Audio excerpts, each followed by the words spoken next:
तो आइए रंग संवाद की श्रृंखला में हम आप सभी लोगों का स्वागत और अभिनंदन करते हैं। हमारे बीच श्री दिलीप गुप्ता जी हैं जो जाने माने युवा रंगकर्मी हैं। आज शाम आप इनका नाटक नेटुआ देखेंगे जो लौंडा कल्चर पर आधारित है। बिहार की ये परंपरा जहाँ पर लौंडा नाच को एक परंपरा के तौर पर देखा जाता है, एक सेलिब्रेशन के तौर पर देखा जाता है, उसी परंपरा को आज मंच पर जीवंत करेंगे स्वयं दिलीप गुप्ता और इनके साथी उर्फ चॉकलेट फ्रेंड्स। इनका एक बहुचर्चित नाटक है जिसकी चर्चा हम अभी आपसे कर रहे थे। और इसी तरह से ढेर सारे नाटकों का निर्देशन, लेखन और अभिनय आप करते रहे हैं। श्री राम रंगमंडल जो है उसकी रेपर्टरी में भी आप रहे हैं और हम आज मंच पर आपको यहाँ पाकर गौरवान्वित हैं।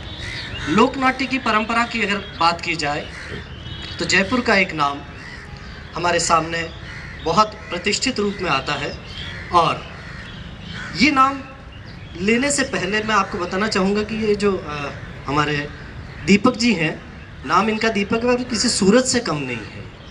तो दीपक जी की खासियत ये है कि इनकी कृपा जब बरसती है ना तो सबको कुछ न कुछ पा ही लेते हैं। 2 दिन पहले हमने चाहा तो भगवान श्री कृष्ण यहाँ स्टेज पर मौजूद थे। आज हम बात कर रहे हैं लोकनाट्य की, लोक परंपराओं की, तो हमारे साथ साक्षात ईश्वर मौजूद हैं। तो मैं चाहूँगा कि ईश्वर दत्त माथुर जी को भी मंच पर बुला लें। आज कृपा अनन्य बरसेगी। आप सभी लोग दोनों हाथ ऊपर उठाकर जय रंगम बोलेंगे तो आप पे भी कृपा बरसेगी। मैं आमंत्रित कर रहा हूँ जयपुर की लोकनाट्य परंपरा के प्रसिद्ध हस्ताक्षर श्री ईश्वर दत्त जी माथुर को। बहुत लोक कथाओं के अगर हम अनुसार चलें और लोक कथाओं की जब हम बात करते हैं तो हमारे यहाँ पौराणिक कथाओं में बहुत सा वर्णन मिलता है अर्धनारीश्वर का, जिसमें एक बहुत प्रसिद्ध स्तुति है। शीश गंग अर्धंग पार्वती सदा विराजत कैलासी, नंदी भृंगी नृत्य करत है, धरत ध्यान सुर सुख राशि। महादेव जब कैलाश पर साधना कर रहे थे तो एक ऋषि थे जिनका नाम था भृंगी ऋषि, जिन्हें भृंग ऋषि के नाम से भी जाना जाता है। वे महादेव के अनन्य भक्त थे, इतने अनन्य भक्त कि वे पार्वती के स्वरूप को भी स्वीकार नहीं करते थे, इतने आसक्त कि महादेव के सिवा उन्हें दुनिया में कुछ भी दिखाई न देता था। वे आराधना करने के लिए कैलाश जा पहुँचे और उन्होंने ठाना कि मुझे महादेव की परिक्रमा करनी है, लेकिन माँ पार्वती साथ में बैठी है। वे प्रण से बंधे हुए हैं ऋषि भृंग कि महादेव के सिवा किसी की आराधना नहीं करूँगा, महादेव के सिवा किसी की पूजा नहीं करूँगा। अब ये पार्वती का क्या करूँ? वे पार्वती को स्वीकार नहीं करते हैं और वे परिक्रमा करने की ठानते हैं कि मैं किसी भी तरह से करूँगा लेकिन महादेव की परिक्रमा करूँगा। और वे पार्वती इस भाव को समझ गई, पार्वती और महादेव के करीब जाके बैठ गई। तो ऋषि भृंग ने सांप का रूप धारण किया और वे उन दोनों के बीच से निकलने की कोशिश करते हैं और पार्वती और ज़्यादा सट जाती है। तो ऋषि भृंग चूहे का रूप धारण करके उन दोनों के शरीर को अलग करने की कोशिश करते हैं और माँ पार्वती यहाँ नाराज़ होती है और उन्हें श्राप देती है कि जाओ, तुम्हें जो माँ से अंश मिला है वो नष्ट हो जाएगा। अब यहाँ तंत्र साधना की बात है कि तंत्र के अनुसार शरीर में हड्डियाँ और शरीर बनता है वो पिता की देन होता है और खून और मज्जा जो है, मांस है, वो माँ की देन होता है। तो माँ की देन ऋषि भृंग के शरीर से निकल जाती है और वे वहीं गिर जाते हैं और वे इस भाव को समझते हैं कि शिव और पार्वती अलग नहीं है और वे माँ पार्वती से क्षमा मांगते हैं और माँ पार्वती उन्हें क्षमा करती है। लेकिन वे आत्मग्लानि के बोध से कहते हैं कि नहीं, मुझे इस श्राप में रहने दीजिए, जब तक मैं इस श्राप में रहूँगा तब तक मैं इस भाव को समझ पाऊँगा, मुझे इस अपराध बोध में जीने दीजिए। और तब महादेव कहते हैं कि तुम क्या कर रहे थे, पार्वती भी तो मेरा ही अंश, मैं ही पार्वती हूँ और मैं ही शिव हूँ। यहीं आकर अर्धनारीश्वर का ये भाव जागता है और हम सब में जो ये अर्धनारीश्वर है उसे आप मंच पर आज देखेंगे। ईश्वर जी हमारे साथ हैं और इसके साथ हमारे साथ जो हैं वो प्रतिभाशाली व्यक्ति हैं जो ऐसे व्यक्ति हैं कि जिन्हें मतलब दीपक जी भी साथ में तरकश में इतने तीर लेके चलते हैं। हमारे साथ आज त्रिपुरारी शर्मा जी को होना था लेकिन उनका कल अचानक स्वास्थ्य बिगड़ जाने की वजह से वह हमारे साथ नहीं आ पाई हैं। तो जयपुर का एक जाना पहचाना चेहरा ऐसा है कि जिसमें लास्ट मिनट में अगर किसी नाटक में अगर किसी कलाकार की तबीयत भी ख़राब हो जाए ना तो वो तुरंत एक नंबर डायल करते हैं कि यार नरेंद्र अरोड़ा जी को बुला लो। तो हमारे यहाँ भी आज नरेंद्र अरोड़ा जी के लिए इमरजेंसी वाली सीट खाली है। हम आमंत्रित कर रहे हैं जयपुर के जाने माने रंगकर्मी, निर्देशक और जयरंगम के अभिन्न हिस्सा रहे हैं श्री नरेंद्र अरोड़ा जी को मैं मंच पर बुला रहा हूँ। और जब ये तीन इतने महारथी हैं तो इनका सारथी भी कोई ठीक ठाक ही होना चाहिए। तो अमितेश को हम मंच पर बुला रहे हैं, जो प्रसिद्ध कला समीक्षक हैं, लेखक हैं, युवा रंगकर्मी हैं और साहित्य में अपनी अच्छी दखल रखते हैं। अभी बहुत सारे नाटकों का जिक्र हम अभी चर्चा कर रहे थे, तो बहुत सारे नाटकों का आप जिक्र कर रहे थे कि ये वो नाटक हैं जिन्हें आमतौर पर नहीं किया जाता है। नेटवा उसमें से एक है और देश भर में ये नाटक इन दिनों चर्चा में है। आप देख रहे हैं कि ईश्वर जी के अलावा बाकी सभी हम लोग युवा हैं आज इस मंच पर, क्योंकि ईश्वर जी तो चिर युवा है। हम इनके पद चिन्हों पर चलते हैं और हम कोशिश करते हैं कि ईश्वर जी के जैसे बने। ईश्वर जैसे तो नहीं, पर ईश्वर जी जैसे ज़रूर बन जाए।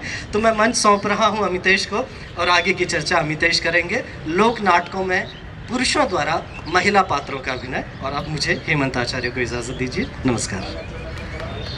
बहुत बहुत शुक्रिया हेमंत जी।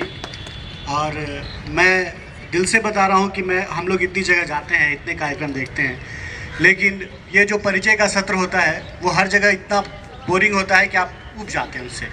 लेकिन यहाँ का परिचय का सत्र इस अंदाज में था कि लग रहा था कि ये परिचय का सत्र ही चलता रहे। और हम लोग पे जिम्मेदारी इतनी लाद दी गई है, पता नहीं उस पर खरे उतर पाएंगे नहीं। लेकिन अच्छा किया कि मुझे सारथी की भूमिका में बैठा दिया, तो मुझे तो आगे आगे चलना है, पीछे ये वक्ता संभालेंगे बात को।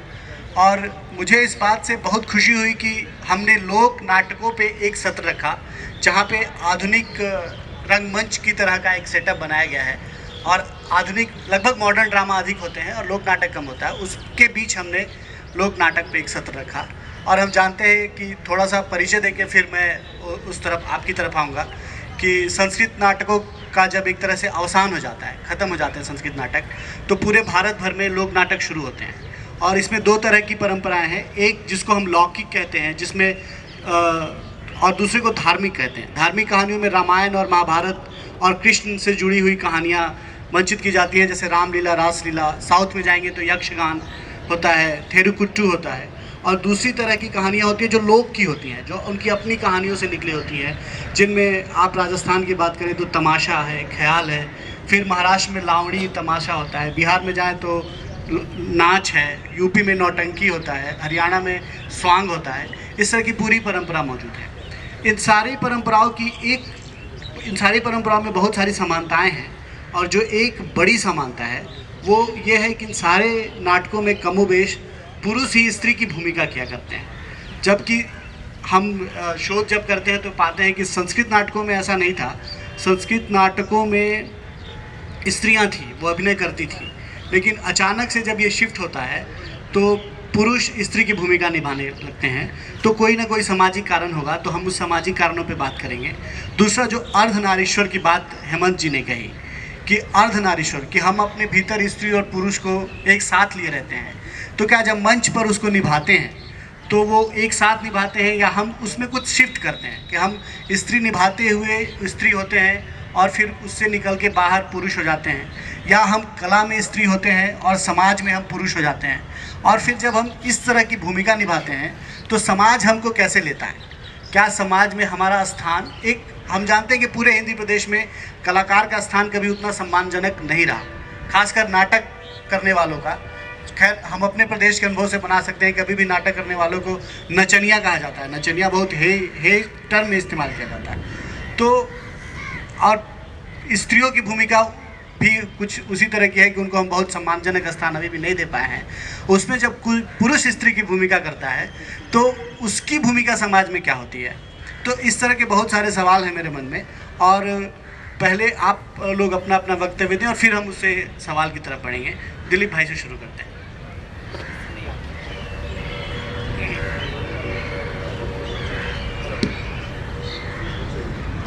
हेलो, बहुत बहुत शुक्रिया आप सभी का।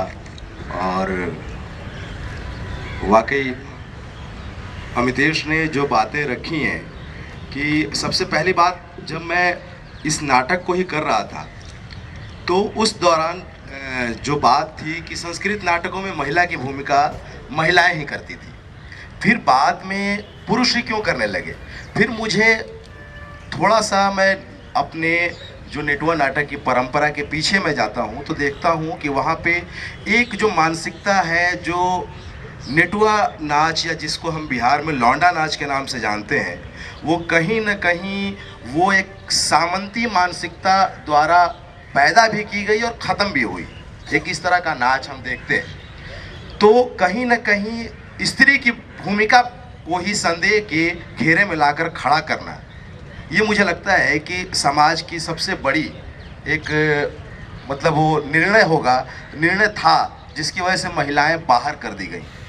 और फिर धीरे धीरे एक और मुझे लगता है कि जो लोक में, जब नाटक लोक में जाता है तो हमेशा हम देखते हैं कि चाहे भारत की किसी भी क्षेत्र में जो नाटक होते हैं वो बहुत ही रात रात भर खेले जाने वाले नाटक होते हैं।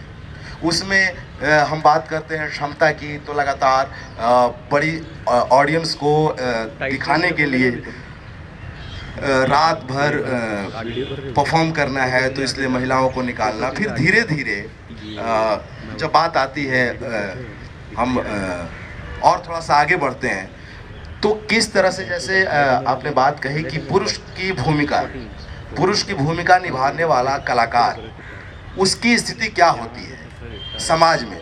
तो ये वाकई मैं बहुत पीछे की बात नहीं बता रहा हूँ, अभी इस नाटक के प्रोसेस का एक अनुभव बता रहा हूँ कि अभी हम दिल्ली में एक जगह लक्ष्मी नगर है, बहुत ही मतलब आप सेंटर इलाका है, वहाँ हम रिहर्सल कर रहे थे। हमने एक मित्र को बुलाया था रिहर्सल देखने के लिए, उनको एड्रेस दिया था और हमारे नाटक में फोक सॉन्ग्स हैं उस तरह के, तो आवाज़ बाहर जा रही थी। वो उन्होंने एड्रेस पूछते पूछते किसी से पूछा कि भाई साहब ये एड्रेस कहाँ पे है, तो उस बंदे ने कहा कि अच्छा नाच पार्टी वाले जो नाच करते हैं उनकी। तो उन्होंने कहा कि हाँ, तो बोला कि हाँ हाँ ये बगल में ही तो करते हैं। तो जब दिल्ली जैसे शहर में आप मतलब एक नाटक करने वाले, जहाँ पे आप जैसी फोक का एलिमेंट सुनते हैं लोग, तुरंत आपको नाच करने वाले, और जो नचनिया वाला टर्म है वो तुरंत वो कलाकार भी नहीं मानते आपको, वो सीधे नचनिया मान देते हैं, सीधे आप हाशिए पर चले जाते हैं।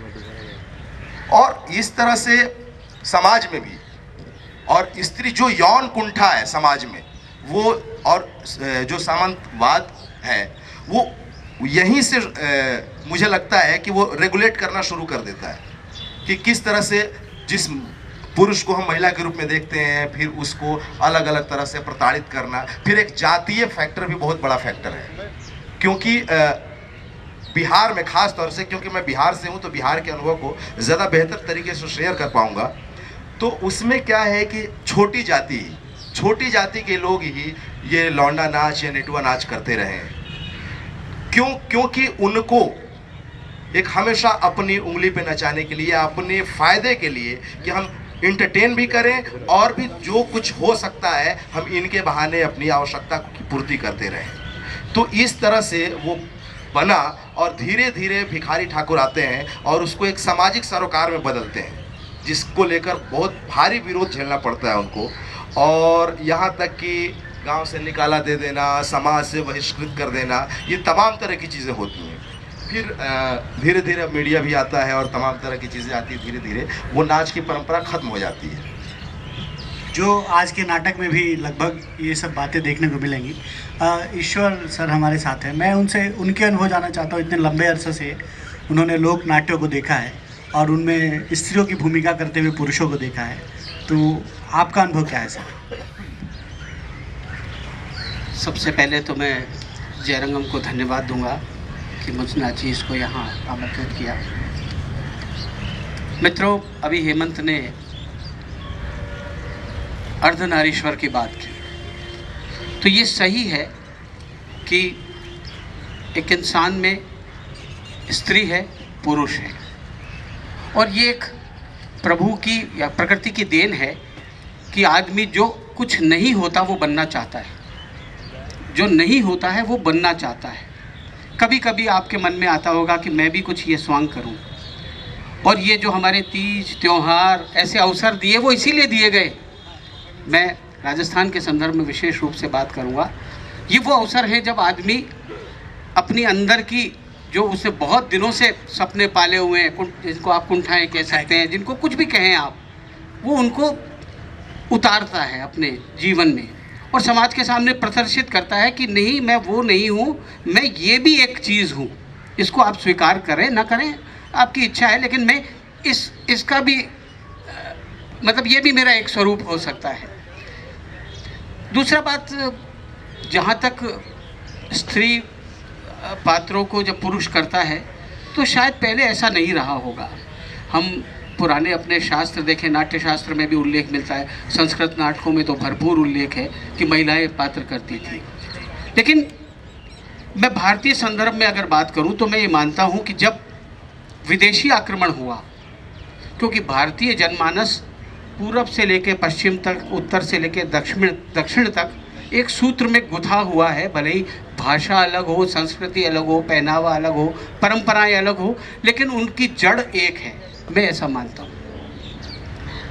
जब विदेशी आक्रमण हुआ होगा, मैं और थोड़ा आगे बढ़ जाता हूँ, इस्लाम का जब प्रवेश हो गया तो शायद समाज को ये लगा होगा कि महिलाएं कैसे सुरक्षित रहेंगी। महफिल सजने लगी, महफिल से कैसे दूर किया जाए।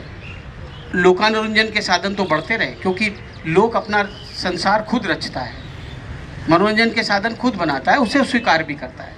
तो शायद वो एक ऐसा वक्त रहा होगा जब महिलाएं इस लोकानुरंजन से थोड़ा दूर हुई होंगी, पर्दा नशीन बनाया होगा, घर की चार दीवारी में उनको डाला होगा। एक बात और मैं कहना चाहता हूँ कि पुरुष स्वभाव से शंकालु है, अविश्वासी है और स्त्री को अपनी निधि समझता है। ये तब भी था, ये आज भी है, जिसके लिए हम सब लड़ रहे हैं।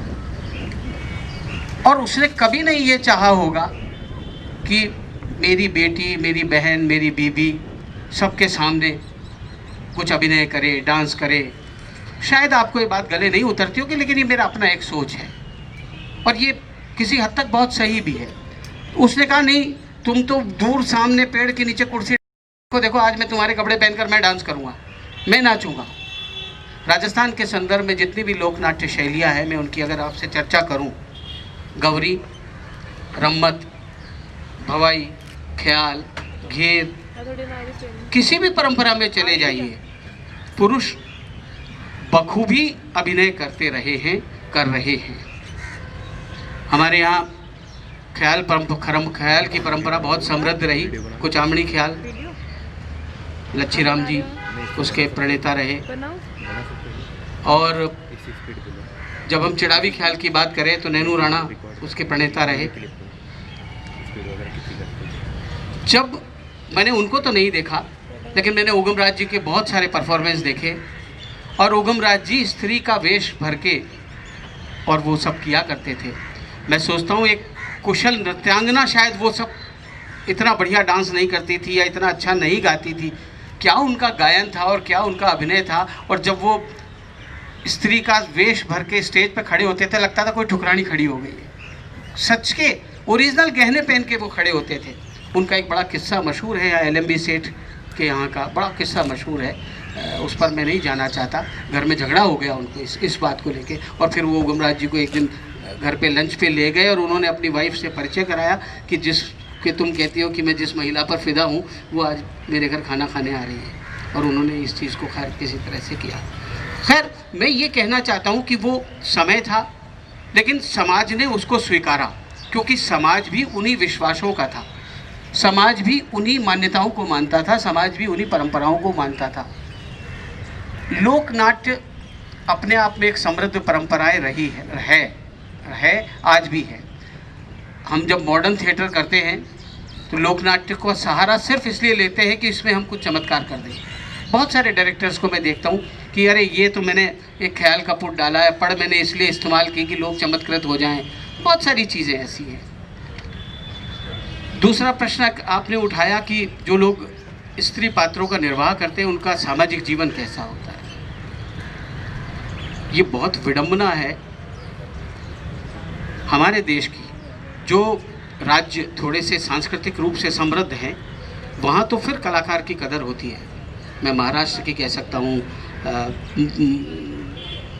बंगाल की कह सकता हूँ, साउथ में भी थोड़ा बहुत है, लेकिन अभी भी कलाकार को एक सामाजिक मान्यता नहीं मिली है। मैं और की बात नहीं करता, मैं अपने घर में भी आज मैं कहूँ कि ये काम मैं कर दूंगा तो मेरे पिताजी मना करे, यार इसको छोड़ो, ये तो जाने कहाँ गाने वाने चल जाएगा, इसको छोड़ो। वो ऐसे फट एक बार मना कर देते थे, अरे इसके भरोसे रहोगे तो भूखे ही मरोगे। पता नहीं क्यों ऐसा। मुझे इस बात का बहुत दुख होता है कि कलाकार समाज का वो अंग, संवेदनशील अंग है जो समाज की को बहुत सूक्ष्मता से ग्रहण करता है और उसकी अच्छाइयों बुराइयों को सबके सामने दिखाता है, लेकिन फिर भी लोग उसके बारे में इतने चिंतित नहीं हैं। ये एक बड़ी कुंठा है मेरे मन में, तो दुख भी होता है इस बात का। लेकिन थोड़ा हम पीछे जाएं तो पाएंगे कि उस समय में कलाकार की कदर होती थी, समाज उसकी कदर करता था। बड़े से बड़े गवैये को, घरानेदार लोगों को समाज प्रश्रय करता था क्योंकि वो समाज की निधि होते थे और उस निधि का महत्व भी तत्कालीन राजा महाराजा सामंत जो भी यह समाज उसके महत्व को समझता था, तो तब उनकी कदर भी होती थी। लेकिन धीरे धीरे ये लोग अपने भौतिकवादी आपाधापी में उलझते चले गए और लोग उससे कटते चले गए, तो उसका कारण है शायद आज समाज को वो मान्यता नहीं मिली।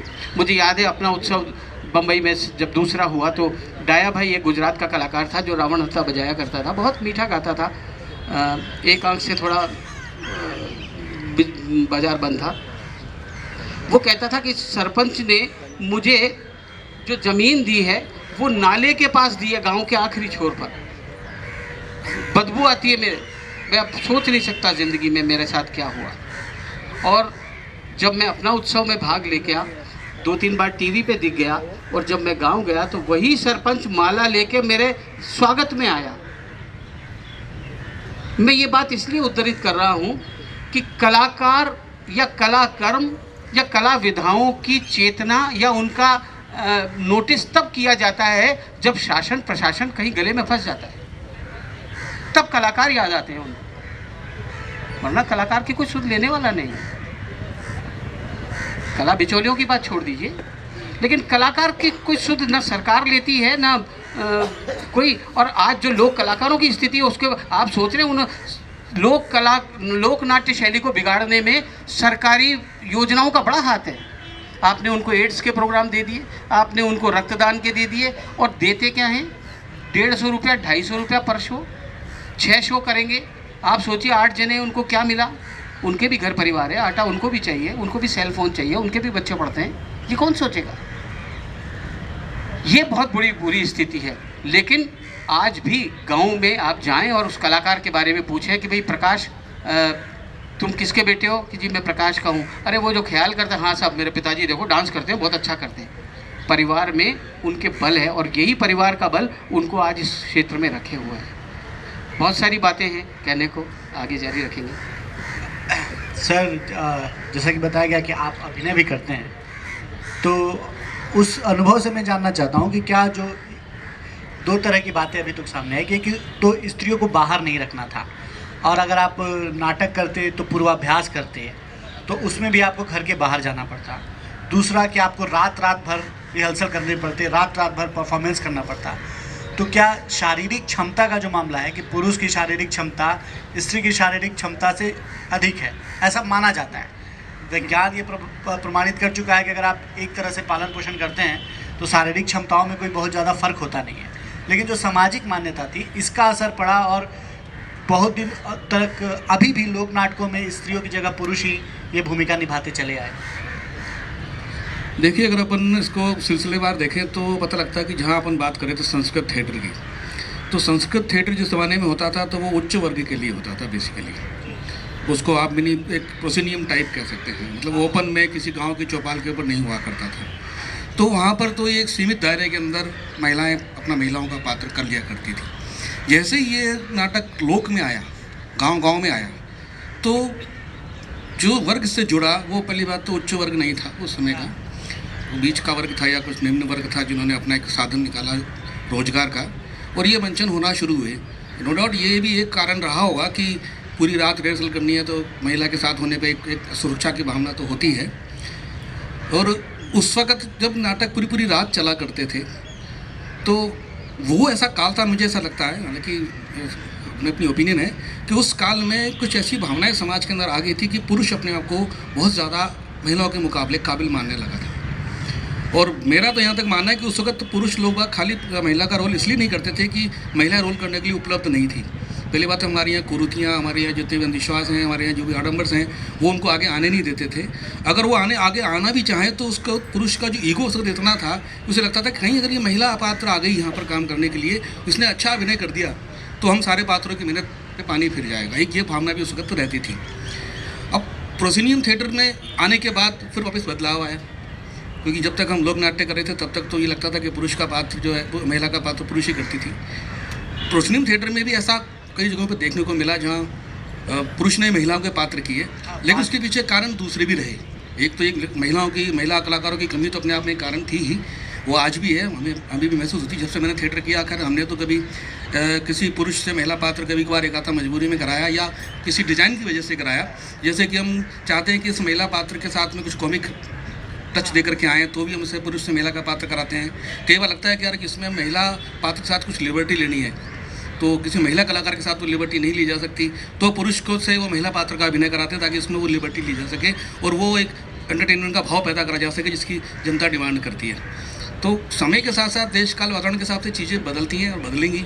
वो एक समय था जिस वक्त कला को लेकर के बहुत अलग तरह की भावना थी, हालांकि उसमें बहुत ज़्यादा बदलाव नहीं आया, खाली एक्सप्रेशन का वे बदल गया है। आज भी नाटक को लेकर, नाटक के जो करने वाले उनके कलाकारों को उनके घर वाले जिस तरह से ट्रीट करते हैं उसमें बहुत ज़्यादा फ़र्क नहीं आया है, थोड़ा बहुत फ़र्क ज़रूर आया है। अब इसके उलट देखिए कि जब सिनेमा या टीवी शुरू हुआ तो महिला पात्रों को लेकर के जो ट्रीटमेंट किया गया वो जब जाहिर है उसके बारे में तो खैर अपना सब्जेक्ट भी नहीं है, अपन क्या बात करें। लेकिन एक बात इसमें हमेशा से समझ में आती रही है कि महिलाओं को दबा के रखना, जैसा कि भाई साहब ने कहा कि इस्लाम के आने के बाद में इस्लाम में अपने पर्दा प्रथा थी, उसका भी समाज के ऊपर असर पड़ा कि महिलाओं को जब पर्दे में रखना चाहिए, उनको बाहर नहीं निकलने देना चाहिए। तो एक संभावना जो बन रही थी महिलाओं का पात्र महिलाओं द्वारा करने की, वो संभावनाएँ आडम्बर ने, कुरीति ने रोक दी। तो समय के साथ साथ सब चीज़ें बदली। आज तो ऐसा समय आ गया है कि अब लोक नाट्य हालांकि आज भी करते हैं, वो परंपरा का निर्वाह कर रहे हैं। वो आज भी लोग जो दल हैं हमारे, उनके घर में महिलाएं हैं, वो उनको आज भी महिलाओं से रोल कराना नहीं चाहते। ये उनकी एक परंपरा बन गई है, या ये मानते हैं कि वो सोचते हैं इस परंपरा को तोड़ देंगे तो लोग कहेंगे कि लोक नाट्य खत्म हो गया, तो इसको लोक नाट्य नहीं माना जाएगा। तो जो सरकार से उनको बुकिंग मिलती है टूरिज्म डिपार्टमेंट के थ्रू, वो मिलनी बंद हो जाएगी। तो बहुत सारे कारण, लेकिन अभी भी बदलाव आ रहा है। बहुत सारे लोक नाट्य दलों में भी अब महिलाएं करने लगी हैं, पार्टिसिपेट करने लगी हैं। ये इस्लाम वाले पे मैं आपसे पूछना चाहता हूँ। इससे पहले कि आप बात कहें, मैं थोड़ी सी एक बात और जो मुझे अभी याद आ गई कहना चाहता हूँ कि जब स्त्री पात्रों को पुरुष करता है तो लोक नाट्यों में अब ये स्थिति आ गई है, यानी लोग इतना समाहित कर चुका है उन पात्रों को अपने मानस में कि अगर उसको स्त्री आज करे तो लोग उसे स्वीकार नहीं करेंगे। अब तो वो हाथ से निकल गया। नहीं, हाथ से नहीं निकल गया, वो मानस में इतना बैठ गया है। मैं आपको उदाहरण देना चाहता हूँ। जयपुर में हमारे तमाशा की परंपरा है और मैं उसका एक पार्ट रहा हूँ। मैंने उसमें बहन की और माँ की भूमिका निभाई है और गुरुजी के टाइम में 2 लड़कियों को तैयार किया, उमा गोस्वामी को और उनको। और जब उन्होंने परफॉर्मेंस की, क्योंकि जब लड़की परफॉर्मेंस करने आई तो उसने परफॉर्मेंस से ज़्यादा साड़ी पे, बिंदी पे, मेकअप पे इसके ध्यान दिया। गाना भूल गई, पर्चा ले आई, पर्चा भूल गई। मैं ये नहीं कहना चाहता कि वो कर नहीं सकती। महिलाओं की अपनी सीमाएं हैं, उनकी अपनी परिधि है। और पुरुष जब महिला पात्र करता है, आप सिर्फ आंख बंद करिए, आप में अदाएँ स्वतः ही आ जाएंगी। आप सिर्फ आंख बंद करिए, सिर्फ आंख बंद करिए। कई मित्र मेरे जो भवाई करते हैं, मैं कईयों से उनसे बात करता हूँ, हट बे राजू, अरे भाई क्या हो गया यार, सीधा सीधा खड़ा रहे, सीधी बात कर। लेकिन क्योंकि वो उसको अंगीकार कर लेते हैं, वो उनके बॉडी लैंग्वेज का एक पार्ट बन जाता है, तो जनमानस उसको स्वीकार नहीं करता। दूसरी बात जो नरेंद्र ने बहुत अच्छी कही कि ये एक फैशन सा हो गया, मतलब लड़कियों को हम नहीं करते, केवल वो हाथ से पैदा करने की दृष्टि से या को। तो एक नाटक मैंने किया, नकल भी नकल, चार्ली सांड का, और मैंने उसमें एक महिला बन गया। वो मेरे डायरेक्टर ने मुझसे कहा यार तुम्हारी बड़ी तारीफ़ हो रही। मैं बड़ा शर्म से महसूस करता था क्योंकि मूंछ कटानी पड़ी, वो करना पड़ा सब कुछ। पान वाले के वो जर्दा खाने ले गए तो उसने धीरे से उसको पूछा, क्षमा महिलाएं बैठी है मैं लेकिन बोलूँगा। कि अजी सरीन साहब वो आजकल रांडी कोड़े से पकड़ ले आया यार मजो वो हिंदी में बताइए सर, हम लोग को समझ में नहीं आया कि सरीन साहब वो लड़की कहाँ से पकड़ के लाए, मज़ा आ गया देख के। तो मेरे को बड़ा गुस्सा सा भी आया और मैंने कहा कि सरीन साहब यहाँ पान खाने आए हो, मेरी ऐसी की तैसी कराने आए हो। उन्होंने कहा यार ये तो तुझे क्रेडिट दे रहा है। मैं कहा इसको मारूंगा मैं अगर ये कभी अकेले में मिल गया तो ये चीज़ें हैं थोड़ी बहुत। सर दिलीप इस पे ज़्यादा विस्तार से बता पाएंगे, लेकिन इससे पहले मैं दिलीप से पूछूं, मैं एक मतभेद आपसे जाहिर करना चाहता हूं कि जगदीश चंद्र माथुर भी ये बात कहते हैं कि इस्लाम के आने की वजह से महिलाएं घरों की तरफ गई और फिर पुरुषों का ही परफॉर्मेंस पे वर्चस्व हो गया। लेकिन हम देखते हैं कि उसी दरमियान तमाशा में, जो महाराष्ट्र में होता है, लावणी करने के लिए स्त्री पात्रों का प्रवेश होता है। फिर अंग्रेज़ों के आने के बाद पारसी थिएटर में भी महिलाएं रोल करने के लिए आती हैं। नौटंकी में भी महिलाएं आती हैं। जो त्रिपुरारी जी अगर आती तो उन्होंने ये काम किया हुआ है। रूप अरूप उनका एक नाटक है जिसमें वो बताती हैं कि पुरुष पात्र से जब स्त्री पात्र नौटंकी में आने लगती है, जब स्त्री ही स्त्री की भूमिकाएँ करने लगती हैं, तो जो पुरुष स्त्री की भूमिका कर रहा होता है वो अपने आप को इनसिक्योर महसूस करने लगता है कि अब मेरा क्या होगा, अब इस नौटंकी में मेरी भूमिका क्या होगी। तो वो और उस स्त्री को ट्रेन किसको करना है, इस पुरुष को ही ट्रेन करना है। यानी पुरुष को ट्रेन करना है स्त्री को कि वो स्त्री की भूमिका कैसे करेगी, और वो पुरुष करता है। ये नाटक है रूप अरूप, उसमें ये बहुत खूबसूरती से दिखाया गया है। त्रिपुरारी जी हमारे बीच अभी नहीं है, होती तो इस पर विस्तार से बताती कि कैसे ये ट्रांसफॉर्मेशन होता है। तो बहुत सारे कलाओं में ये नहीं हो पाया, और आज भी बिहार के अंदर बहुत सारी जो लोक कलाएँ सिमट रही हैं, उसका कारण ये है कि परफॉर्मेंस में महिलाएं अब आ रही हैं, और जो ऑडियंस हैं उनको लग रहा है कि हमको एक महिला ही परफॉर्मेंस करती हुई दिख रही है, तो हम एक भद्दे से पुरुष को परफॉर्मेंस करते हुए क्यों देखें। और दिलीप से जो मैं पूछना चाहता हूँ कि वो महिला की इसमें एक बात और मैं आपसे कहना चाहता हूँ कि जब लोग तो स्वीकार नहीं कर रहे हैं, लेकिन लोग उनसे वही सब कहलवाना चाहते हैं जो पुरुष पात्र कहता था। वो तो सर पैटर्न वही चला रहा है, वही। हाँ, तो दिलीप से मैं कहना चाहता हूँ कि बिहार के जो सामंती माहौल में बहुत सारे पुरुष जो स्त्री की भूमिका निभाते थे, उनका शोषण हुआ। मतलब शोषण जब हम कह रहे हैं तो ये शारीरिक टर्म्स पे है कि उनको स्त्रियों की तरह पुरुषों ने इस्तेमाल करना चाहा। तो ये एक पीड़ा इस परंपरा से जुड़ी हुई जो बहुत सारे लोगों ने व्यक्त भी किया है। भिखारी ठाकुर के यहाँ भी व्यक्त किया गया है, और बहुत सारे जो नाच के कलाकारों से हम लोग मिलते हैं वो करते हैं। तो एक तो आप इस पर फोकस करिए, दूसरा ये बताइए हमें कि जब आप एक ही नाटक में स्त्री और पुरुष की दोनों की भूमिका के बीच आवाजाही करते हैं तो वो प्रोसेस को आप कैसे हैंडल करते हैं?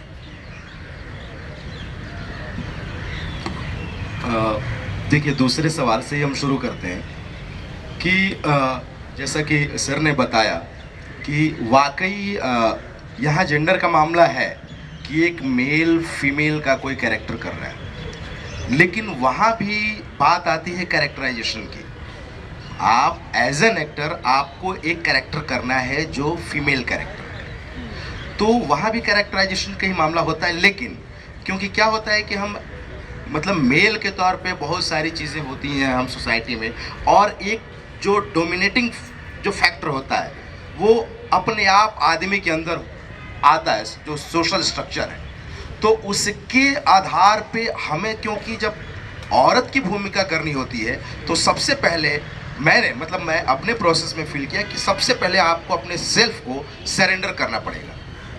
बिना सरेंडर किए आप यदि हाव भाव भी कुछ ऐसे बना लें तो वो नहीं निकल के आ पाएगा, बजाय कि आपके सेल्फ सरेंडर के, क्योंकि वो आत्म से ही शुरू होगा, और आप को सरेंडर करते हैं तो वहीं से वो स्त्रीत्व पैदा होता है एक अभिनेता के लिए।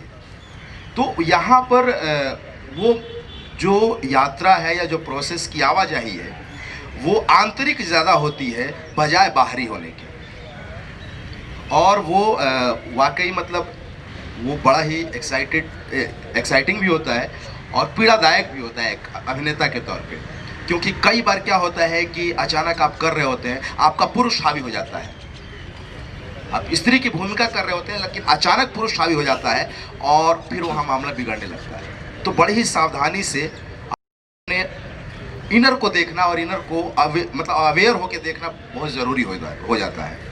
ये है बात। और दूसरी जो बात है सोशल स्ट्रक्चर की, जिसमें शारीरिक शोषण की बात है, तो वाकई बिहार में ये है कि जो नेटुआ नाच या लौंडा नाच आया तो औरत की भूमिका में मुझे लगता है कि बहुत ऐसे यूपी और बिहार में बहुत ऐसे फॉर्म हैं जो सेम डांस के स्टेप करते हैं, लेकिन वो फीमेल कॉस्ट्यूम नहीं पहनते हैं। जैसे धोबी नाच या पहरुआ नाच जो पूर्वी यूपी में होता है, उसमें सिर्फ धोती या जो भी है पहन के, लेकिन वो बड़ा ही एनर्जेटिक डांस कर रहे होते हैं, लेकिन फीमेल के कॉस्ट्यूम में। और यहाँ तक देखें तो जो लौंडा नाच है, सबसे पहले बेसिकली वो नाच है, बाद में वो नाटक के फॉर्म में भिखारी ठाकुर के आने के बाद वो नाटक के फॉर्म में उसको लेकर आते हैं। भिखारी ठाकुर के पहले भी था, मतलब बहुत छुटपुट था, उसको एक मतलब जवाबदेही के तौर पे कि मतलब एक फॉर्म, एक स्ट्रक्चर के रूप में लेकर टोटल परफॉर्मेंस में ढालते हैं। बिल्कुल बिल्कुल। तो वो नाच स्त्री के रूप में, और यहाँ पर मुझे लगता है कि एक पुरुष की जो मानसिकता है, वो हम कह देते हैं कि सामंतवाद पहले था, वो नहीं, हम आज भी सामंती हैं, सोच से सामंती है कि हम नहीं एक कोड फिक्स करते हैं कि ऐसा होना चाहिए, एक औरत के लिए, एक स्त्री के लिए कोड फिक्स करते हैं, और लेकिन दूसरी जगह हम उस कोड से बाहर आकर अपनी कुंठा को शांत करने के लिए तमाम तरह के संसाधन जुटाते हैं। और उसी में मुझे लगता है कि लौंडा नाच जो स्त्री की वेशभूषा में, और मैंने देखा है कि जो लौंडा नाच नाचते हैं, जो पुरुष नर्तक होते हैं, उन अब ऐसा नहीं कि आपकी परफॉर्मेंस है तभी आप ड्रेस और मेकअप करके आप डांस कर रहे हैं, जीवन में भी वो हो चुका वो बिल्कुल। और वो जैसे मान लीजिए कि आपको आज शाम को डांस करना है यहाँ पे, और आप आ रहे हैं बीकानेर से, तो बीकानेर से कल आप रात को चल रहे हैं, तो जो एक बंदा होता था जो उसका केयर टेकर होता था, उसके साथ सारा उसका हिसाब किताब मतलब खर्च आय वही देखता था, और उसका काम होता था नाचना। और वो उसी स्त्री पुरुष जो है स्त्री की वेशभूषा में रहता था, और उसको तमाम तरह के धीरे धीरे उसको मानसिक तौर पे, क्योंकि छोटी जाति के लोग होते थे, तो उनको मोल्ड करना मानसिक तौर पे और वैचारिक तौर पे, कि उनको पता ही नहीं चल रहा है कि हम क्या कर रहे हैं, क्यों कर रहे हैं, धीरे धीरे। और फिर वो अपनी कुंठा शांत करने की कोशिश करते थे।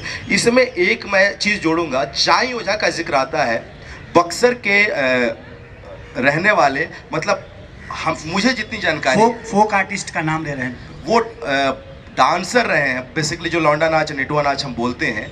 और मुझे मेरी जो जानकारी में है, वो पहले सवर्ण लौंडा नर्तक थे वो, और इसके लिए वो तमाम उनको सामाजिक उलाहना बहिष्कार भी मिला। उसमें उनकी एक घटना का जिक्र आता है कि जब वो एक नाच पार्टी में जाते हैं, और नाच पार्टी में नाचते नाचते उनके बदौलत वो नाच पार्टी बहुत प्रॉफिट में आ जाती है। तो जैसी प्रॉफिट में आ जाती है, तो वो बोलते हैं कि भैया तुम तो प्रॉफिट में आ गए, बहुत ज़्यादा कमा रहे हो, लेकिन मेरी मेहनताना उतनी की उतनी ही है, जबकि मेरे बदौलत ही तुम कमा रहे हो, तो मुझे तो थोड़ी सी बढ़ा दो। तो उसने सीधा कहा कि भैया नाच पार्टी मेरी है, मैनेजर मैं हूँ, तुम्हें नाचना है तो नाचो, नहीं तो जाओ। अब सोचिए इस लेवल पे कि आप हैं वहीं जितना हम आपको यूज़ करेंगे। तो वो एक ही नहीं, छोटी छोटी शारीरिक लेवल पे तो है ही, आर्थिक लेवल पे भी, जातीय लेवल पे भी, हर लेवल पे उनका शोषण होता रहा। सर दिलीप ने मैं आपसे अगला सवाल करना चाहता हूँ। दिलीप ने एक बात कही कि ये पुरुषों का कोड फिक्स किया गया है, यानी पुरुषों ने तय किया है कि स्त्री की भूमिका ऐसे होगी, यानी तमाशा की, जैसे सर ने भी कहा कि तमाशा की स्त्रियां इस तरह से नाटक करेंगी, इस तरह से गाएंगी, वो स्त्रियों ने नहीं तय किया है, वो पुरुषों का तय किया हुआ है। तो ये जो पुरुष देह स्त्री देह को परिभाषित कर रहा है, इसको आप कैसे देखते हैं? देखिए, अगर अपन पूरे समाज की मानसिकता को अगर अपन देखते हैं, तो ये तो कहा ही जाता है कि ये पुरुष प्रधान समाज है। हर जगह पे पुरुष ने अपने आप को डोमिनेट करने की कोशिश की है, वो कला में भी दिखती है। अब कला की बात करें तो जिस ज़माने में लोक नाटकों में पुरुष ने महिला पात्र करना शुरू किए, तो उनके अपने अपने आर्ग्यूमेंट्स थे कि साहब कि महिलाओं को बाहर लाके नहीं करा जा सकता, या पर्दा प्रथा है उसे बाहर नहीं ला जा सकते, रात रात भर करना है, वो 50 कारण थे। लेकिन उसके बावजूद भी जहाँ तक मेरी जानकारी में पड़ता, जितनी मैंने स्टडी करी है, कि उस वक्त स्त्री पात्र जो करता था पुरुष, उसके लिए बहुत ज़्यादा ऑप्शन होते थे, पुरुष पात्र के इतने ऑप्शन नहीं होते थे। बहुत सारे कलाकार स्त्री पात्र अभिनीत करना चाहते थे। कुछ पुरुष ऐसे होते हैं जिनमें स्त्री उचित कुछ ज़्यादा गुण होते हैं, तो उनकी इच्छा होती है कि मैं ऐसा स्त्री उचित कुछ काम करूं।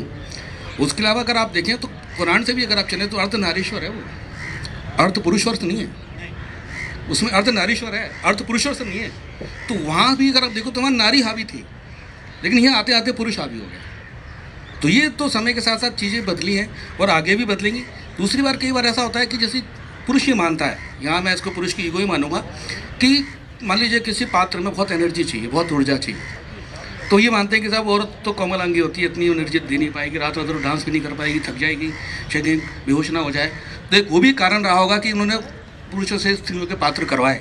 ये ज़्यादा एनर्जी चाहिए, ज़्यादा ऊर्जा चाहिए, रात रात भर परफॉर्म करना है, तो पुरुषों से करा जाए तो ज़्यादा बेहतर होगा। तो ये सारी बातें तो समाज की जो परिकल्पना है वहीं से निकल के आती है, समाज की जो सोच है वहीं से निकल के आती है। आज भी हम खुद तय करते हैं कि अगर मेरे घर में मेरी बहन अगर जा रही है नाटक करने के लिए तो उसका कोड अलग है। नहीं तुम नहीं जाएगी, तो जाएगी तो 8 बजे से पहले वापस आ जाएगी, मैं 11 बजे तक घूम रहा हूँ तो फर्क नहीं पड़ता। ये तो टेंडेंसी है, इस टेंडेंसी को अपन बदल नहीं सकते। इसके पीछे कारण क्या है वो अलग चर्चा का विषय है, वो विषय से भटक जाएगा। लेकिन इस टेंडेंसी का हमेशा हर सेक्टर पर फर्क पड़ा है, पर्टिकुलरली कला पर तो पड़ा ही है, और नाट्य कला पर तो बहुत ज़्यादा पड़ा है कि नाट्य कला में पुरुष का आना ही अच्छा नहीं माना जाता, तो स्त्रियों का आना तो कहाँ से अच्छा माना जाएगा। सर, तो क्या ऐसा है कि जो इसलिए भी उन पुरुष कलाकारों को जो स्त्री की भूमिका निभाते थे इसलिए हे समझा जाता था या उनसे छूट ली जाती थी क्योंकि वो स्त्री की भूमिका करते थे? नेचुरली ये तो होता ही था। थर्ड जेंडर की बात जब अपन करते हैं तो वो उसकी उपमाएँ दी जाती थी, उनको किन्नर समझा जाता था, उनको मतलब महिलोचित वो अदाएँ करते थे तो उनको लगता था कि उनको छेड़ा जा सकता है, क्योंकि अंदर जो कुंठा है ना पुरुष के महिलाओं को छेड़ने की, वो महिलाओं पे तो कई बार नहीं निकाल पाते थे, लेकिन उन पे निकाल लेते थे, क्योंकि उन पे निकालने पे कोई ऐसा लांछन नहीं लगेगा कि आपने महिला को छेड़ दिया। तो ये बहुत सारी चीज़ें, ये तो अब ऐसे कलाकारों के जैसे कि भाई साहब ने भी बताया कि वो उसका स्टाइल ही वो बन गया। अब स्त्री वाला कलाकार अगर पुरुष लगातार करेगा तो उसकी चाल में भी नज़ाकत आ जाएगी, क्योंकि उस पात्र में घुस गए। वैसे देखा जाए तो पात्र होता है, वे रोल तो रोल होता है। अगर मैं अब नरेंद्र अरोड़ा की जगह कोई और रोल कर रहा हूँ तो वो भी अलग रोल है, स्त्री भी अलग रोल है। तो ऐसे देखा जाए तो कला के पॉइंट ऑफ व्यू से तो इसमें कहीं भेदभाव करना ही नहीं चाहिए, रोल तो रोल है। अब मैं अकबर का रोल कर रहा हूँ कि मैं जोधा भाई का रोल कर रहा हूँ, रोल तो रोल है, तो उसको वैसे देखें तो उसका आशय अलग निकल के आता है। लेकिन ओवरऑल हमारे यहाँ जो कोड बन गया, हमारे यहाँ जो एक सामाजिक सुरक्षा की भावना शुरू से रही है, वो खैर विदेशों में भी रही होगी, खैर उनकी तो मुझे इतनी जानकारी नहीं, लेकिन हमारे यहाँ तो इस बात की तो तय था कि साहब कि अगर ये लड़की है तो इसके तो शर्त ये है, ये तो जाएगी नहीं, जाएगी तो कपड़े ऐसे पहन के जाएगी। तो वो समय था जब हमने थिएटर करना शुरू किया तो लड़की मिलती नहीं थी हमें, 50 शर्तें लगती थी भी कौन आएगा लेने, कैसे जाएगी, कितने बजे तक रिहर्सल करोगे, क्या नहीं करोगे, कौन लोग काम कर रहे हैं, मतलब पेरेंट्स पूरी इंक्वायरी करते थे। मुझे लगता था कि नहीं ये पारिवारिक माहौल है, यहाँ मेरी बेटी सुरक्षित है, तभी आना देते थे। नाटक चुनने पड़ते थे, ऐसे ही महिला पात्र बहुत कम हो, तो पूरा जो कला का लेखन का भी जो क्षेत्र था वो भटकने लगा कि ऐसा नाटक लिखो तो लड़कियाँ नहीं हो, महिला नहीं हो, तो नाटक का रूप भी बदलने लग गया, अनबैलेंस चीज़ें होने लगी। ये सारी चीज़ें तो को पूरा करने के लिए पुरुषों ने महिला के पात्र करने शुरू करें। आज क्योंकि मॉडर्न ज़माना आ गया, आज अगर कहीं आपका डिज़ाइन में है कि पुरुष महिला पात्र करे, इस पर तो आप कर सकते हो। इस मजबूरी से आप करोगे साहब कि लड़की मिल रही पुरुष इसलिए महिला पात्र करेंगे, तो नाटक पसंद ही नहीं किया जाएगा। आपसे सर मैं जानना चाहता हूँ कि जैसे हम लोग क्या होता था कि एक उम्र के बाद जो ये पुरुष थे जो स्त्री की भूमिका निभाते थे उनको इस लायक नहीं माना जाता था कि वो स्त्री की भूमिका निभाएंगे। तो कई सारे नाटकों में नाटक लिखे गए इस बात पे कि बुढ़ाते हुए पुरुष जो स्त्री की भूमिका निभाते हुए इस बात के लिए चिंतित होते हैं कि वो क्या करेंगे। और फिर लगातार ऐसी नाच कंपनियां जो थी वो ऐसे लड़कों की खोज करती रहती थी जो लड़की तरह दिखें। तो राजस्थान में किस तरह से है और ये एक उम्र के बाद इन पुरुष नर्तकों का जीवन कैसा होता था? राजस्थान में भी वैसा ही है जैसे आपके यहाँ होता है, क्योंकि कलाकार तो अपना कर्म करता है। मैं उगमराज जी के बारे में ही बता सकता हूँ क्योंकि मैंने उनको बहुत निकटता से देखा है। उगमराज जी का जब बुढ़ापा आया, हालांकि मैं कहता हूँ कलाकार का बुढ़ापा आता नहीं, दिल से जवान रहता है, और वो थे, शरीर तो फिर भी थक जाता। जी शरीर थक गया, तो बहुत बेडोल सा शरीर हो गया था, पेट निकल आया था, सर पर बाल कुछ गिन सकते थे, और जो शाम को बहुत सुंदर स्त्री दिखती थी वो सुबह आप देख लो तो आप कहो कि दिन में ही भूत आ गया, कोई भाग जाए लोग, ऐसी स्थिति में थे। और पजामा पहनते थे ढीला ढाला, ऊपर से एक बंडी पहन ली या कुर्ता पहन लिया, बटन खुले हुए, मतलब बहुत सी ऐसा लगता था कि कैसा विकृत सा व्यक्ति चला आ रहा है। लेकिन शाम को जब वो मुर्दा सिंगी की वो कर करा के और रूज वूज लगा के और फिटान फिट होके आते तो आपको लगता है यार चलो कोई बात नहीं, ठीक है। तो ये स्थिति तो उनको मेरे ख्याल से ऐसे लोगों का कि मन स्थिति के बारे में कुछ जानना बहुत मुश्किल होता है, क्योंकि उसने वो दौर देखा है जब लोग उसकी हर अदा पे मर मिटते थे, लोग पैसा फेंक दिया करते थे और वाह वाह करते थे। और जब उस दौर में जब वो आदमी आ जाता है, शायद टेर पूरी नहीं लगा पा रहा है, नाच ठीक से नहीं पा रहा है, उम्र भी थोड़ी सी थकियाने बढ़ाने लगी है, तो मैं सोचता हूँ कि उसका अंदाज़ा मैं बहुत नहीं लगा सकता। मैं सिर्फ ये कह सकता हूँ कि इसमें कितनी कसमसाहट रही होगी इस कलाकार में, क्योंकि उसका कलाकार जीवित होता है। दूसरा प्रश्न आपका कि उनका ये सामाजिक जीवन कैसा रहा? सामाजिक जीवन तो दूसरा प्रश्न था ये लड़कों की जो खोज होती थी। हाँ, ये मैं शेखावाटी की बात करूँ, हमारे यहाँ गींदड़ होता है। गींदड़ आप देखिए, इतना होली के अवसर पर डांडा रोपा नहीं और गींदड़ शुरू हो जाते हैं, डफ चलता है तो घेर बहुत बुरी तरह से चलता है। उसमें छोटे से छोटे लड़के को जो थोड़ा भी छेल चिकनिया सा दिखा, थोड़ा खूबसूरत सा दिखा और दाढ़ी वाड़ी भी नहीं बना पा रहा है अभी, तो उससे कहा यार तू नाचेगा यार मेरे, और उसको ज़रा कपड़े वपड़े पहना के और फिर जो थोड़ा सा उसकी जो चलता है उसका काम, तो वो कई साल एक बार फिट हो गया तो वो समझो 10 साल का दिए तो आगे चल गया।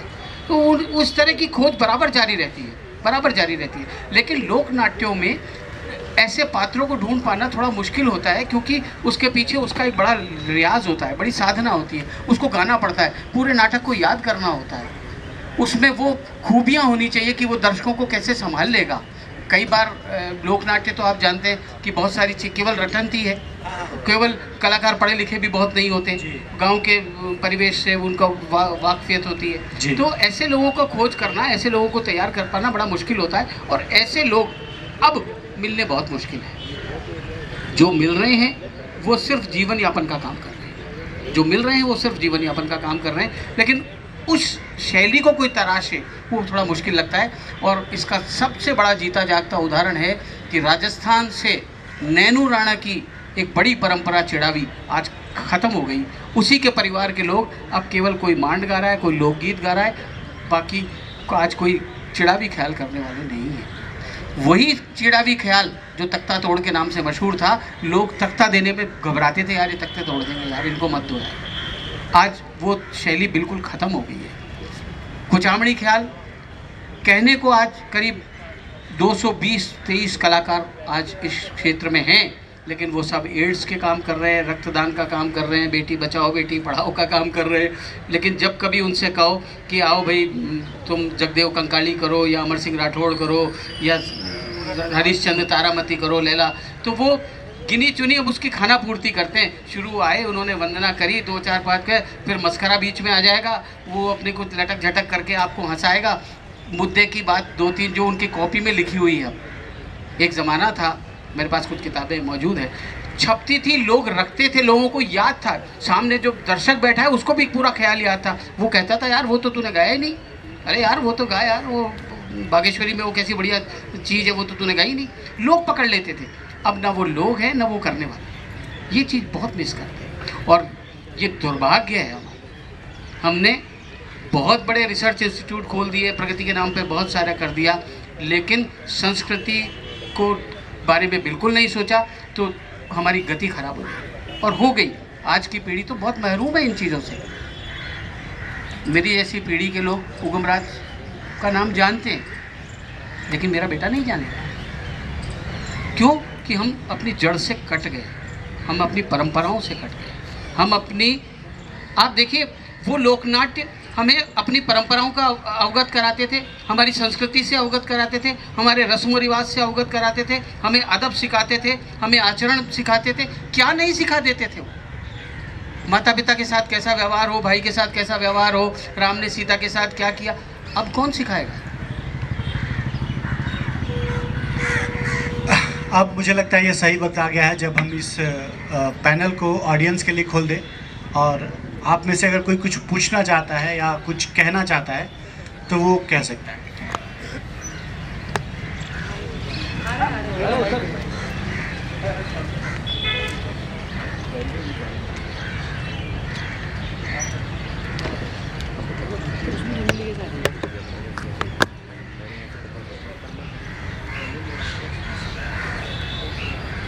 हेलो, पहले तो मंचासीन लोगों को, सभी को, विशेषज्ञों को मेरा प्रणाम, और सभी बाहर बैठे हुए भी सभी बड़े अच्छे विशेषज्ञ भी हैं, बहुत अच्छे हैं, एक मुझे छोड़कर।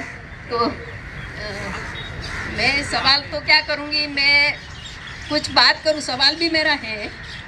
अभी इसलिए सवाल है कि अभी पिछले साल 31 दिसंबर को मैं मुंबई जाकर आई थी, और वो वहाँ पर नेशनल स्कूल ऑफ ड्रामा ने मुझे बुलाया था, और वहाँ मैं इसलिए गई थी कि लोक कलाओं में जो मंचीय लोक कलाएँ हैं, उन लोक कलाओं में, उन लोक कलाओं की एक क्षमता है कि भारतीय संस्कृति की पहचान बने।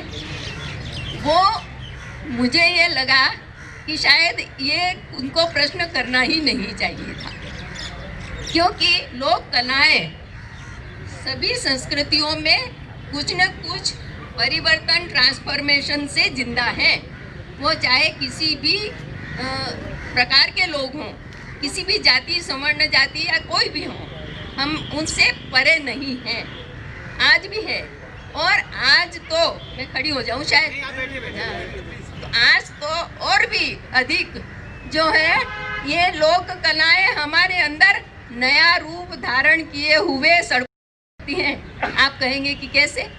वो ये कि पहले तो आप लोगों को महिला पात्र की इतनी परेशानी होती थी, और आज महिलाएं शादी ब्याहों में सड़कों पर नाच रही। तो मैं ये आधुनिक लोक कलाओं का वो रूप बताती हूँ कि ये नृत्य करना अब महिलाओं के लिए, या डांस करना या नाटक में महिलाओं के लिए कुछ भी असामान्य नहीं है। और ये क्यों नहीं कहा जाए कि एक महिला भी उसी तरह का पुरुष पात्र करे, ये भी बहुत जरूरी है, और कर सकती है, इसमें कोई वो नहीं है, वो कर सकती हैं। मैं यहाँ एक बात और कहूँगी जो मुझे बहुत चुभी थी, कि कला के क्षेत्र, कविता में किसी महिला के गीतों की पुस्तक का विमोचन हुआ, उसमें मंच पर से किसी ने कह दिया, मंच पर बोलने वाले ने खुद ही भूमिका लिखी भी थी, और फिर ये कहा ठीक है स्त्री सुलभ है। मुझे ये बात बहुत चुभी थी कि स्त्री सुलभ होना क्या है? हाँ, सही बात। और क्या माता या बहन से आप जुदा हैं? आपका अस्तित्व किससे है? मैंने ये सवाल किया था एक आर्टिकल के द्वारा। मैंने सीधा उनसे तो नहीं कहा, क्योंकि अगर मुझे कहा होता तो मैं सीधा उनको कहती। तो ये मैंने आर्टिकल के द्वारा इस बात को, पूरा आर्टिकल लिखा इसलिए। दूसरा, मैं जो दिल्ली नाट्य वालों ने बुलाया था, तो वहाँ मैं मुंबई गई थी, तो मैंने एक बात कही थी जो मैं आपसे भी समाधान चाहती हूँ। क्या ये बात मैंने सही कही थी? वो ये कही थी कि सभी लोक कलाओं में, चाहे वो विजुअल हो चाहे परफॉर्मिंग हो, सभी में जो लोक कलाएं हैं, लोक नाट्य है, लोक गीत है, लोक मंच की कलाएं हैं, लोक चित्रकला है, इन सभी में एक बात है, वो ये बात है कि ये जो प्रस्तुत करते हैं, ये कलाकार जो प्रस्तुत करते हैं, जो असली में है, वो आज तो बहुत बिगड़ चुका है बाजार मिल जाने से।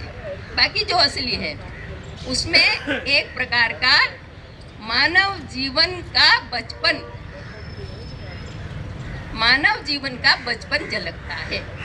जिस प्रकार से चाइल्ड आर्ट है, चाइल्ड आर्ट किसी भी उससे स्वतः अभिव्यक्त होता है, उसी प्रकार लोक नाट्य में, लोक कलाओं में ये अभिव्यक्ति स्वतः सहज होती रही है। इतना डिफिकल्ट नहीं है जितना बताया जा रहा है। एक ये मैंने बात कही। और जहाँ तक मंच वाली और ये जो बात है, एज ए आर्टिस्ट मैंने यूनिवर्सिटी में जो काम किया कला के प्रोफेसर के रूप में, तो वहाँ पर कहीं प्रोग्राम हुआ करते थे। अब तो यूनिवर्सिटी ऐसा खर्चा नहीं करती है। अब यूनिवर्सिटी ऐसा कोई खर्चा नहीं करती है। हम लोग महारानीज कॉलेज में बेसमेंट होने से वहाँ नाटक किया करते थे। वहाँ पर क्या नाम उसका हर साल संस्कृत के भी करते थे। और आपको याद होगा भानु भारती जी के समय में 2 नाटक हुए थे जिसका मंच का काम मैंने किया था, मृच्छकटिकम, और एक था आषाढ़ का एक दिन। वो दोनों में मंच का काम मैंने किया था।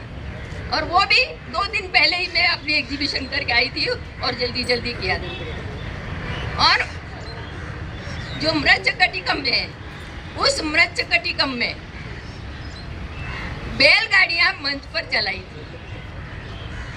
वो बैलगाड़ियां, आपको बैलगाड़ियां लगेंगी, लेकिन वो बैलगाड़ी नहीं थी। 4 और 4 8 लड़कियां थी। 8 लड़कियां, और इनके खूब के कागज लगा दिए, पहियों के कागज के मास्क चढ़ा दिए, ऊपर बांस के वो बना दिए, और चेहरे के बैल के मास्क बना दिए।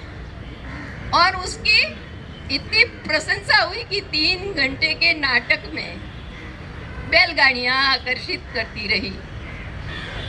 और उसके बाद और वर्षों तक उसका चित्र यहाँ लगा रहा नाट्य विभाग में। आज तक इसकी कोई कमी नहीं जानता, मैं बताती हूँ। आज तक इसकी कमी किसी ने नहीं बताई। उसका एक कान बैल का लगना बाकी रह गया था। जितनी देर नाटक चलता रहा उतनी देर मेरा दिल धड़कता रहा, और वो नाटक बड़ा अच्छा सक्सेसफुल हुआ। तो इस तरह से वो काम हमने। वीरबाला जी, आपने बहुत अच्छी बात कही। आपने कहा कि अब जो है लोक का स्वरूप बदल गया, लेकिन मैं जितना समझ पाया हूँ विद्यार्थी होने के नाते, जितना लोक साहित्य को पढ़ा है, जाना है करीब से, लोग उन्हीं चीज़ों को ग्रहण करता है जो अपने आसपास होता है और उसे स्वीकार भी करते हैं लोग। तो ये लोकनाट्य की एक फ्लेक्सिबिलिटी है, उसकी विशेषता है और उसको स्वीकार करते हैं। आपकी बात। दूसरी बात ये है कि आपने कहा कि अब लड़कियां हर क्षेत्र में हैं, तो हम तो पहले से ही प्रणाम करते हैं। इस देश में प्रारंभ से ही देश में अपने यहाँ तो महिलाओं को पूजा जाता रहा है। बीच में ही थोड़ा सा एक दमनात्मक रवैया शुरू हो गया जिसका खमियाजा अब तक भुगत रहे, पर कोई बात नहीं। लेकिन अब वो स्थितियाँ नहीं हैं और लोकनाट्य अब शिथिल हो गए। उसका प्रमुख कारण भी यही है। मैं आपसे कहना चाहता हूँ कि लोकनाट्य में समाज की बुराइयों को, समाज में जो कुरीतियाँ हैं, जो गलत बातें हैं, उन पर अच्छा प्रहार करने का एक माध्यम है लोकनाट्य। आप देखिए, आपके यहाँ तो गौरी, आपके यहाँ आप तो बांसवाड़ा से आती है जी, मैं सब जानता हूँ। गौरी कितना अच्छा है, और वो आदिवासी जो बिना पढ़े लिखे लोग हैं कैसे कैसे स्वांग भर के आते हैं, और उसके पीछे शिव और पार्वती का एक मूल मंत्र है और वही सब कुछ चल रहा है। रायबूरी आ रहा है, वो सब कुछ कर रहा है, ये सब चीज़ें चलती है। एक गींगड़ में मैंने देखा हास परिहास सरकार पर कितना बड़ा प्रहार था। वो किसान है, वो नहीं जानते, ऊँट के ऊपर बैठा है, एक को बीड़नी बना लिया अपने पीछे, प्रेग्नेंट है, पेट मोटा है, और जोर जोर से चिल्लाता जा रहा है, अरे होली को टाइम है, सरकारी अस्पताल की तो छुट्टी हो गई, डॉक्टर गांव भाग, जयपुर भाग गो, और मैं इन्हें बीड़नी ने लेर कोड़े जाऊँ। ये कितनी बड़ी समस्या है गांव की। जो प्रसव होना है वो तो समय से होना है। तो ये लोकनाट्यों में ये सुविधाएं हैं और ये होता रहेगा। चाहे युग बदलता रहे, लोकनाट्यों की आत्मा नहीं मरती। जो अपने आसपास है उसको ग्रहण करेगा और वो चलता रहेगा। शुक्रिया सर। मैं ज़्यादा समय नहीं लूँगी, एक बात कह देती हूँ। जो शुरू से लेकर अब तक रंगम, जय रंगम और रंगमंच और रंगकर्मी और रंग का काम तो हम करते हैं। और मैं ये बात कहना अवश्य चाहती हूँ, मैंने उसकी पूरी एस्थेटिक्स की किताब लिखी, उसमें रंगमंच को परिभाषित किया है, जो अभी कहने का विषय नहीं है। लेकिन रंगमंच, उसको रंगमंच क्यों कहा जाता है, इसमें विचार करने की जरूरत है। और आप कहेंगे तो मैं घंटे भर तक भाषण करूँगा। आप तो बजरी का काम करती हो, आदमी बजरी में ही रोता है। इसीलिए मैं कहती हूँ बजरी भी रंग लाती है, यानी रंग 30 साल पहले, रंजन, मनोरंजन, 30 साल पहले मैंने आपकी एक विजिटर बुक में लिखा था कि माटी की तूली और माटी के हाथ, समझी ना माटी तुम माटी की बात।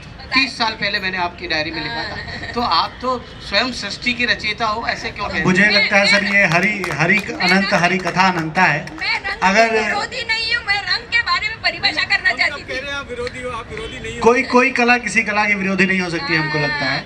और अगर आप में से कोई अगर सवाल करना चाहें तो और कोई तो शुक्रिया दिलीप जी, ईश्वर जी और नरेंद्र जी।